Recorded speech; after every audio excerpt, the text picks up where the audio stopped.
একটা ছেলেকে বলতে বলেন, এখানে আইসা দাঁড়াই আব্বা, তোমরা একটা ছেলে আইসা বলো যে ব্রাজিল আর্জেন্টিনার খেলোয়াড়ের সাথে আমাদের ধর্মীয় সম্পর্ক কি? যদি ধর্মীয় কোনো সম্পর্ক না থাকে তো আমাদের রাষ্ট্রীয় সম্পর্ক কি?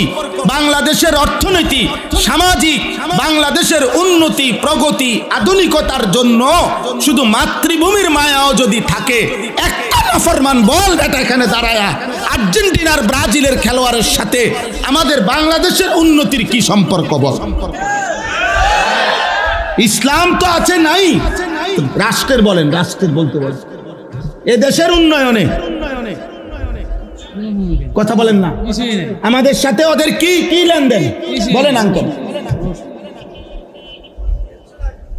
বলো না আব্বা, বলো না আব্বা। হ্যাঁ, একটা কথার বুঝায় কও যে একটা যুক্তি তো থাকবে হুজুর। এই ফুটবল বিশ্বকাপে যদি আমরা ব্রাজিল এবং আর্জেন্টিনার পক্ষে ব্যাপক লাফাইতে পারি, বিনিময়ে ওই দেশের লোকেরা যদি আমাদের প্রতি সন্তুষ্ট হয়, তাহলে আমাদের দেশের রেমিটেন্স বেড়ে যাবে, আমাদের দেশের তেল বেড়ে যাবে, আমাদের দেশের উন্নতি বেড়ে যাবে। একটা কিছু তো হবে, সেটা কি বলো না আব্বা, বলো।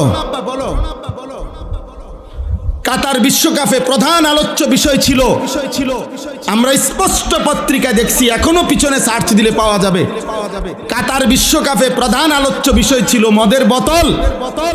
কাতার সরকার আইন করছিল স্টেডিয়ামের ভিতরে মদের বোতল সরাসরি খাওয়া যাবে না। এটা নিয়ে সারা বিশ্ব, ইউরোপ তখন বিতর্ক করছিল যে না, এটা স্বাধীনতায় হস্তক্ষেপ, যেখানে অবাধে মদের বোতল।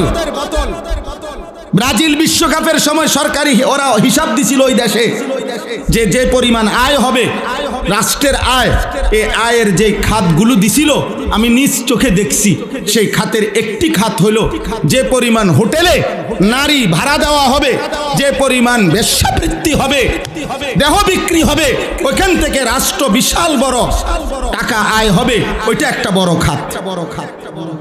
আমি এই চোখে, আমি দেশে থাকি, আমরা সাদের দেশে থাকি না। আমি জেনারেল লাইনে পড়ালেখা করা ছেলে, আমি কুমিল্লা ভিক্টোরিয়া কলেজ থেকে মাস্টার্স পাস করছি, সরকারি কওমি 2 লাইনে মাদ্রাসার থেকে পড়ালেখা শেষ করছি আলহামদুলিল্লাহ। এজন্য বলছি দোস্ত, পৃথিবীর খোঁজ খবর আমরাও রাখি, ইউরোপের প্রতিটা পদক্ষেপ আমরাও খবর রাখি।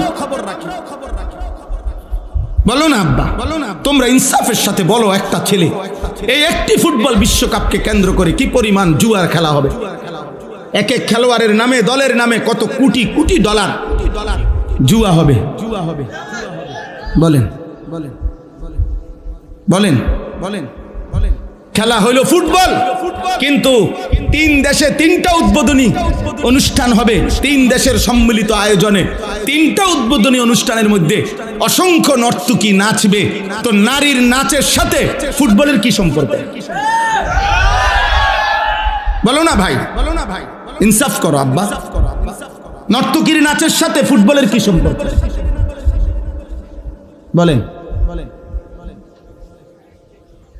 এমন দুনিয়াত বেশি দিন থাকতাম না, এই জন্য চিন্তা করছি কইয়ে যাই না, বুঝেন না? কে এর ষড়যন্ত্র করবো, কে হুমকি দিব, কে ধমকি দিব, যে যেটাই করবো কোনো অসুবিধা নাই, গুলি করুক আর গুম করুক, খুন করুক আর জখম করুক, যে যেখান থেকেই মেরে ফেলুক, শেষ পর্যন্ত আল্লাহর কাছে ফেরত পাঠাবে, ফেরত পাঠাবে না। আর ওই মালিক জুলুম করবে না, তিনি ইনসাফ করবে। তিনি তো দেখছেন, তার জন্য বলছি কি, তার জন্য বলেছি কি। দুনিয়া খুব কেয়ারফুল থাকলেও মরে যায় একেবারে খুব। আমি আমার পরিচিত একজন করোনার সময় 4 তলা একদিনের জন্য নামে নাই, ওনার পরিবার বলছে উনি মারা গেছে, আর হচ্ছে শুধু হুজুর একদিন বিকাশে, আরে মোবাইলে কোনোভাবে টাকা নাই, কেউ ফোনটা ধরতেছে না, শুধু নিচে বিল্ডিং এর ওনার নিচতলার সামনেই দোকান, নাইমা দোকানের শুধু কইছে টাকা দিত, সাথে সাথে উঠতে গেছে। এই সময়ে করোনা ধরে লাগছে, উনি মরে গেছে। সর্বোচ্চ সতর্ক অবস্থায় উনি মারা গেছে, অসতর্ক অবস্থায় কোটি কোটি মানুষ মরে নাই। বোঝেন নাই কথাটা? তাহলে মূলত সতর্কতা অসতর্কতা, সতর্ক থাকতে নিষেধ করি না, কিন্তু মূল কথা হলো 3 বেলা নিয়মিত খানা যে খায় তারও মৃত্যু হয়, অভুক্ত যে থাকে তারও মৃত্যু হয়।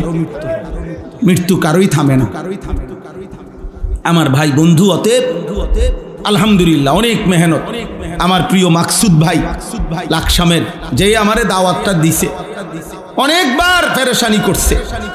এই মানুষটা দিন রাত নিজের এলাকায় কোথায় কোনখানে একটা মাহফিল, একটা আলেম ওলামা আনা যায়, ওনার সারাদিন এই ফিকির, সারাদিন আমার কতভাবে যে বুঝাইয়া আনছে যে হুজুর অনেক ভালোবাসা নিয়া এলাকার সর্বস্তরের জনগণ মিলে, নওজোয়ান ছেলেরা, বয়স্ক বাবা চাচারা সবাই আন্তরিকতা নিয়ে এই মাহফিলটা সাজাইছে। খতিব সাহেব, ইমাম সাহেব উনিও বললেন মাশাআল্লাহ, আমি আপনাদের সবাইকে মোবারকবাদ জানাই, আপনাদের সকলের ভালোবাসা আন্তরিকতা। এই জন্য আমি শুধু এতটুকুই বলতে চাই, আমরা সবাই মিলে আব্বা যারা বয়স্ক আছেন, বাবা আছেন, যারা অভিভাবক শ্রেণী আছেন, আপনারা যদি এই মানুষের পরিচর্যা না করেন, শুধু বিল্ডিং দালান, সোফা খাট ফার্নিচার, শুধু ছাদ ডালাই, এই দুনিয়ার এই সম্পত্তির আসবাবের পরিচর্যা করিলে এই সমাজ নিরাপদ থাকবে না আব্বা, এই সমাজে বেঁচে থাকা কঠিন হবে। এই জন্য হাত জোড় করে আল্লাহর কোরআন সামনে বললাম, মানুষের পরিচর্যা করে, ছেলেটাকে ছেলে বা মানুষ বানান, মেয়েটাকে মানুষ বানান, ইনসান বানান, ইনসান, নট ইকোনমিক্যাল অ্যানিম্যাল। শুধু অর্থনৈতিক প্রাণী বানায়েন না, মানুষ বানান। এই কথার অর্থ হইল শুধু উপার্জন করতে পারে কোনো না কোনো ভাবে, শিক্ষার মাধ্যমে হোক অথবা না শিক্ষা হোক, কোনো না কোনো ভাবে পয়সা রোজগার করতে পারা, এটা যথেষ্ট না, এটা যথেষ্ট না। আমার ছেলে কামাই করে, এটা যথেষ্ট না। আমার মেয়ের জামাই রোজগার করে, এটা যথেষ্ট না। বরং ঈমান, ইসলাম, সিজদা, আখলাক, চরিত্র, হালাল হারাম, পাক নাফাক, পবিত্রতা অপবিত্রতা, 5 ওয়াক্ত নামাজ, বন্দিগি, এইটার নাম হচ্ছে মানুষ। এইটার নাম কি বলেন না? আখলাকের নাম মানুষ, গোলামির নাম মানুষ, আল্লাহর বন্দিগির নাম মানুষ। আর নাই তো শুধু উপার্জন করে, সে ইকোনমিক্যাল অ্যানিম্যাল, অর্থনৈতিক প্রাণী। সে শুধু উপার্জনকারী প্রাণী, যে শুধু রোজগার করে, উপার্জন করে কোনো না কোনো ভাবে, হয় পড়ালেখা করে নয়তো পড়ালেখা ছাড়া। কিন্তু মানুষ হওয়া ভিন্ন জিনিস, মানুষ হওয়া ভিন্ন জিনিস। কোরআনুল কারীম এই জন্য আল্লাহ তাআলা বলছেন পরিষ্কার, আপনি রাগ করলেও বলতে হবে, সুখ করলেও বলতে হবে। আল্লাহর কোরআনে আল্লাহ বলছে, যেই দিল আল্লাহকে নিয়ে ভাবে না, যেই কান আল্লাহর কথা শুনে না, যেই চোখ আল্লাহর আয়াত দেখে না, খুদার কসম আল্লাহ বলছে উলাইকা কাল আনআম, ওই মানুষগুলো জানোয়ার, জানোয়ার, জানোয়ার আল্লাহ বলছেন। আপনার প্রতিবাদ করার ইচ্ছা থাকলে কোরআনের সাথে কইরেন, আমার কোনো আপত্তি নেই। আপনার হিম্মত থাকলে আল্লাহর সাথে কথা বলেন। কোরআন শরীফে আছে সমস্ত জাহান্নামীরা জাহান্নামের আগুনে ফেরেশতাদেরকে বলবে, 2টা ভুলের কারণে আমি জাহান্নামী। প্রত্যেক ফেরেশতার কাছে জাহান্নামীরা বলবে, আমি যদি দুনিয়ায় থাকতে আল্লাহর কথা মনোযোগ দিয়ে শুনতাম এবং শুনবার পরে সেই কথাগুলো নিয়ে যদি সামান্য ভাবতাম, আজকে আমি জাহান্নামী হতাম না। আমি 2টা বড় ভুল করে ফেলছি। এক হলো মনোযোগ দিয়ে শুনি নাই, 2 হলো শোনা কথাগুলো নিয়ে আমি ভাবি নাই, ফলে আজকে আমি জাহান্নামী। ওয়াকালু লাউ কুন্না নাসমাউ আও নাআকিলু মা কুন্না ফি আসহাবিস সাঈর, এই আয়াত সূরা মুলকের মধ্যে আছে। জাহান্নামী বলবে, হে ফেরেশতা, সেদিন দুনিয়ায় থাকতে আমি যদি আল্লাহর কথা মনোযোগ দিয়ে শুনতাম, অথবা যদি শুনবার পরে কথাগুলো নিয়ে একটু ভাবতাম যে কিভাবে আল্লাহর কথা মানা যায়, পজিটিভ চিন্তা করতাম, যদি যে আমার জন্যই বলছে, আমি দেখি কিভাবে মানা যায়, আমি যদি এ কথা আন্তরিকভাবে নিতাম, ভাবতাম, আজকে আমি জাহান্নামী হতাম না। মা কুন্না ফি আসহাবিস সাঈর, আজ আমরা জাহান্নামী হতাম না।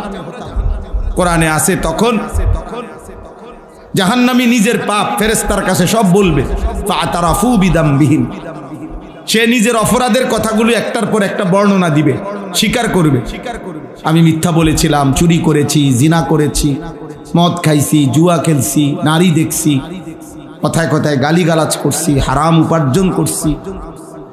এগুলো একটার পর একটা স্বীকৃতি দিবে। সব শুনবার পরে ফেরেশতা বলবে ফাসুহকাল লি আসহাবিস সাঈদ, হে নাফরমান, জাহান্নামে দূর হ,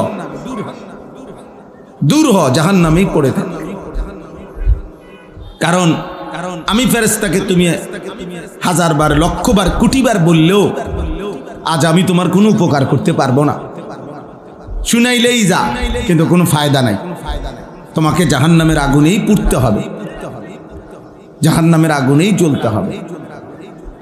এই জন্য সবার কাছে, আপনারা যারা সামনে বসছেন, ছেলেরা, ভাই তোমরা যারা বসছো, আমার অনুরোধ আব্বা, 1 ঘন্টা সময় তাকায় থাকলে ভালো হবে। বা সাইডে মাইডে আওয়াজ হোক, একবারে হাতি ঘোড়া যা হোক, আল্লাহর কথার প্রতি আন্তরিক হলে, তাকিয়ে শুনলে ছোট বড় সবার জন্য ফায়দা হবে। কোরআন জিন্দিগি বদলায়, কোরআন দিল নাড়ায়, এটা আল্লাহর ওয়াদা। তুমি মনোযোগ দিবা, আল্লাহ তাআলা বলেন তোমার কানে আমি পৌঁছায় দেব। তোমার মধ্যে আমি যদি আন্তরিকতা দেখি, আমার কথা বুঝবার মতো যোগ্যতা আমি আল্লাহই দিয়ে দেব। ওয়ালাউ আলিমাল্লাহু ফীহিম খায়রান লাআসমাআহুম, সূরা আনফালের মধ্যে এই আয়াত আছে। আল্লাহ বলেন আমি যদি দেখতাম আমার বান্দার মধ্যে খায়ের, কল্যাণের মানসিকতা, তো আল্লাহ তাআলা বলেন আমি তার কানে আমার কথা পৌঁছায় দিতাম। কিন্তু যার মধ্যে আমি আন্তরিকতা দেখি নাই, ফলে আমি তাকে আমার কথা বুঝবারই সুযোগ দেই নাই। কোরআনুল কারীমে আছে ওয়ালাউ আরাদুল খুরুজ লা আ'আদ্দু লাহু উদ্দা। আল্লাহ বলে মুনাফিক, নাফরমান, সে যদি সত্যি সত্যি আমার পথে বের হতো, আল্লাহর পথে চলতো, তাহলে তো সে তো কিছু প্রস্তুতিই নিত। এ যদি আসলেই ফজরের নামাজ পড়তে চাইতো, তো উঠবার জন্য তো কোনো না কোনো প্রস্তুতি নিত। আগে আগে ঘুমায় পড়তো, মোবাইলের মধ্যে অ্যালার্ম দিয়ে রাখতো, অথবা একটা অ্যালার্ম ঘড়ি কিনে নিত, অথবা পরিবারের কাউকে বলে দিত আপনি উঠলে আমার উঠায় দিয়েন, অথবা আশেপাশের প্রতিবেশী অথবা বন্ধু বান্ধব কাউকে বলতো দোস্ত তুমি উঠলে আমার উঠায়ও। একটা উদাহরণ বললাম আর কি, মানে কোনো না কোনো তার একটা কি থাকতো, প্রস্তুতি থাকতো। আল্লাহ তাআলা বলেন তুমি দেখো বেঈমান তো প্রস্তুতিই নাই তার ভিতরে, কোনো মানসিকতাই তো তার ভিতরে নাই, কোনো প্রিপারেশনই তো নাই। তো আমি কেমনে বলতাম যে সে আল্লাহর পথে চলতে চায়? গুনাহ থেকে বাঁচবার মতো কোনো মানসিকতাই যার নাই, তো সে আল্লাহর পথে চলতে চায়, এই কথাটা বোঝুন কি দিয়া?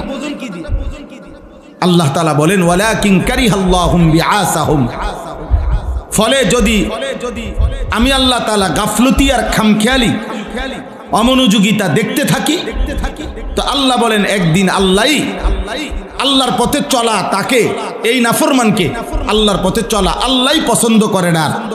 আল্লাহই তখন ফয়সালা দিয়ে দেয় যে বেঈমান তুই আর আমার পথে চলতে হবে না, যা বাতে খা, ঘুম যা, পেশাব পায়খানা কর, যা মন চা তাই কর, আমার সেজদা দিতে হবে না, যা। আমি কত জন্তু জানোয়ারে খাওয়াই, তোর মতো 2-4টা হাইওয়ান খাওয়াইলো আমার কিছু কমবে না, খা, যা দুনিয়া ভোগ কর। এটা কোরআনের আয়াত। ওয়ালাকিন কারিহাল্লাহুম বিআসাহুম ফাসাব্বাতাহুম, আল্লাহ বলেন একটা সময় আল্লাহই তার নাফরমান বান্দা আল্লাহর পথে আসুক, এটা আল্লাহ চায় না। গুনাহ যখন বেড়ে যায়, নাফরমানি যখন বেড়ে যায়, সীমা যখন অতিক্রম করে, আল্লাহই তখন ফয়সালা দিয়ে দেয় ঠিক আছে আর লাগবে না, অনেক দিন তোকে বলাইছি, পৌঁছাইছি আমার কথা, তুমি কোনো পাত্তাই দিচ্ছ না, ঠিক আছে নাফরমান আর লাগবে না।